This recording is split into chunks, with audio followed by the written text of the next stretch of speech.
ہے حضور اکرم صلی اللہ علیہ وسلم کی وہ فقر، فی قافر فقر. حضور نے فرمایا کہ الفقر فخری، فقر میرے لیے باعث فخر ہے، فخر میرا فخر ہے. اور یہ بھی ارشاد ہوا کہ اللہ تعالیٰ نے کلید ہمیں گنجہائے روئے زمین بدو فرستاد. زمین کے جتنے خزانے ہیں حضور اکرم صلی اللہ علیہ وسلم کی خدمت میں اللہ نے پیش فرما دیے و گفت اور فرمایا محنت برخود منع. اے حبیب صلی اللہ علیہ وسلم، آپ اپنے آپ مشقت میں نہ پڑیں، از ان گنجہا، ان خزانوں سے خود را تجمل ساز، خود کو زینت بخشیے.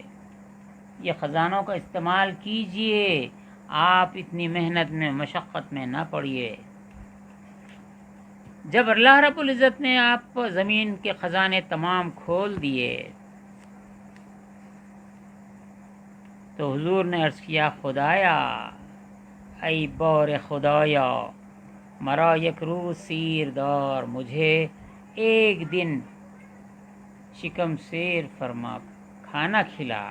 شکم سیر تو حضور کبھی کھائے ہی نہیں، ایک دن کھانا کھلا. مترجمہ میں حضور کی صلی اللہ علیہ وسلم کی جو سیرت ہے، آپ کی کیفیت ہے، اس کے لحاظ سے ایک دن مجھے کھانا کھلا. یک روز گرسنے دار، اور ایک دن مجھے بھوکا رکھا. یہ حضور نے دعا فرمائی. ان اصول، بات ختم ہو گئی، حدیث شریف ختم ہو گئی. ان اصول، یہ اصول حضور کا، ایک دن روزہ، ایک دن بھوکا رہنا، ایک دن کھانا کھانا، یہ جو اصول ہے اندر معاملت کے اندر. یہ لفظ معاملت کشف المحجوب میں اب تک جتنی بار آیا ہے میں نے اس کا ترجمہ کر کر کے بتلایا. معاملت ایکسرسائز انگلش میں کہتے ہیں.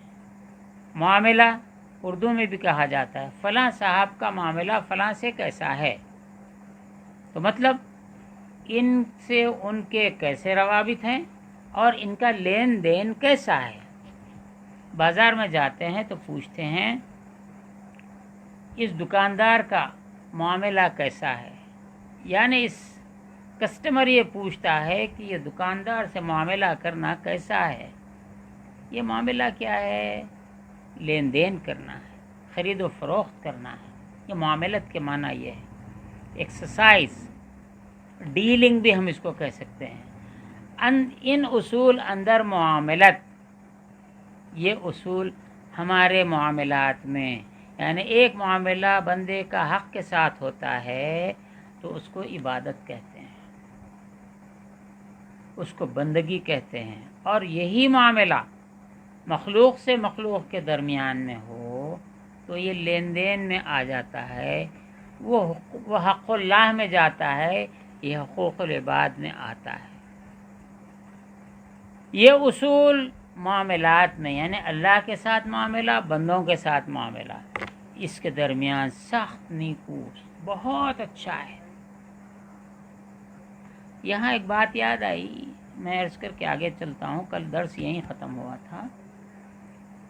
ساری دنیا یہ بات جانتی ہے، بڑے سے بڑے عالم آج کون ہے، آپ جا کے دریافت کیجئے.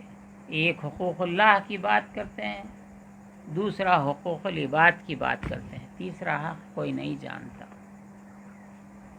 لیکن حضرت سیدنا امام غزالی رحمۃ اللہ تعالی علیہ نے اپنی کتاب کیمیائے سعادت میں لکھا ہے، ایک بندے کا معاملہ حق کے ساتھ ہے، دوسرا بندے کا معاملہ بندوں کے ساتھ ہے، ہم جنسوں کے ساتھ ہے، انسانوں کے ساتھ ہے. صرف مومنوں سے اور مسلمانوں سے، کافروں مشرکوں کی سے ایسا الگ نہیں ہے، تمام انسانوں کے ساتھ ہے. ایک حقوق العباد ہے، ایک حقوق اللہ ہے. امام غزالی نے فرمایا حق نفس، جان کا حق، تیسرا حق یہ واجب ہے۔ جان کا حق کیسا ہوتا ہے؟ وقت پر اس کو کھانا کھلانا، وقت پر اس کو جگانا، وقت پر اس کو سلانا، یہ اپنی ذات کا حق ہے۔ سردی بہت ہو جائے، گرم لباس پہن کر نفس کو بچانا، ہلاکت میں نہ ڈالنا۔ گرما ہے تو ایسا لباس پہننا جس سے گرمی کا اثر کم ہو جائے اور فرحت حاصل ہو۔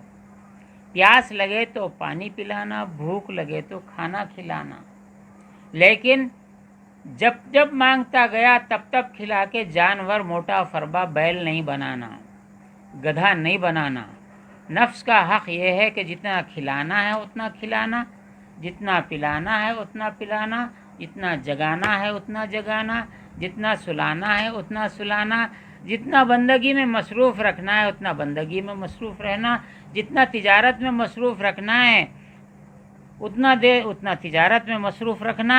روزی کمانے کا جو حق ہے، اچھی طرح غور کیجئے، روزی کمانے کا جو حق ہے، حلال کھلانے کا، نفس کو حلال کھلانے کا جو حق ہے وہ ادا کرنا۔ اگر حلال کھلانے کے بجائے حرام کھلانے لگا تو حق نفس نہیں ہے، نفس پہ ظلم کیا اس نے، لہذا اس کی سزا ملے گی۔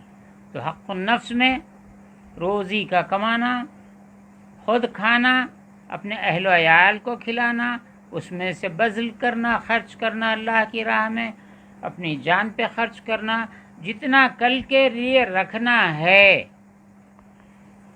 اتنا رکھنا۔ قرآن مجید میں آیا ہے کہ آپ دونوں ہاتھ بالکل ایسے نہ اٹھا دیں کہ خالی ہاتھ ہو جاؤ اور ہاتھ دھرے بیٹھے رہو، یہ بھی توکل کے خلاف نہیں ہے، توکل کا حصہ ہے۔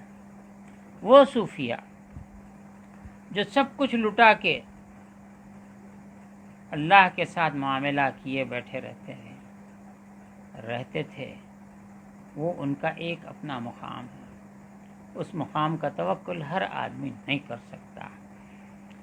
تو یہ بندگی میں اور معاملات میں حق نفس میں یہ بہت اہم ہے۔ حق نفس کا تذکرہ میں یہاں جو کیا اس کو ملا کر دیکھ لیجئے۔ حضور صلی اللہ علیہ وسلم نے جو فرمایا، نخواہ میں اللہ میں نہیں چاہتا ہوں، کیا چاہتے ہیں؟ بار خدایا، اے اللہ مرا یک روز سیر دار، مجھے ایک دن کھانا کھلا، یک روز گرسنے، ایک دن بھوکا رکھ۔ تو حق نفس سے بات ہے، یہ حضور کا یہ فرمان حق تعالیٰ کے روابط کے درمیان، بندے اور رب کے درمیان، اللہ کے رسول صلی اللہ علیہ وسلم اور اللہ کے درمیان کے معاملے پہ یہ بات نہیں ہو رہی ہے، بندگان خدا اور رسول پاک صلی اللہ علیہ وسلم کے درمیان کے روابط کی یہ بات نہیں ہو رہی ہے۔ ایک روز کھانا کھلا، ایک روز بھوکا رکھ، تو یہ حق نفس کی بات ہو رہی ہے۔ اور امام غزالی جو یہاں یاد آئے، امام غزالی کی کرامت ہے، یہ حضرت کی کرامت ہے۔ چلیے، حسری گویت رحمۃ اللہ تعالی علیہ فرماتے ہیں، حسری رحمۃ اللہ علیہ، الصوفی لا یوجد لا بعد عدمہ ولا یعدم بعد وجودہ۔ ترجمہ خود داتا گنج بخش فرماتے ہو، صوفی آنبوات، صوفی وہ ہوتا ہے، دیکھیے غور سے غور سے غور سے، صوفی آنبوات، صوفی وہ ہوتا ہے کہ ہستی ویرا نیستی نبوت، اس کی ہستی کو نیستی نہیں ہوتی ہے۔ ہست مانے موجود ہونا، نیست یعنی مٹ جانا، اس کے وجود کو نیستی نہیں ہوتی یعنی فنا نہیں ہوتا۔ وہ کون سی شے ہوگی جس کو فنا نہیں ہے؟ جو وجود میں آئی اس کو فنا ہے ہی ہے، قاعدہ ہے۔ جو پیدا ہوا مرنا ہی مرنا ہے، جو شے بنی ٹوٹنا ہی ٹوٹنا ہے، بکھرنا ہی بکھرنا ہے۔ لیکن صوفی انبوات، صوفی وہ ہوتا ہے کہ ہستی ویرا، اس کے وجود کو نیستی نبوت، نیستی نہیں ہوتی ہے، فنا نہیں ہوتی ہے۔ ہاں، ایسا کیسا ہوتا ہے؟ یہ تو صرف اللہ کی ذات کو زیبا ہے کہ اس کی ہستی کو، اس کے وجود کو نیستی نہیں ہے، وہ حی و قیوم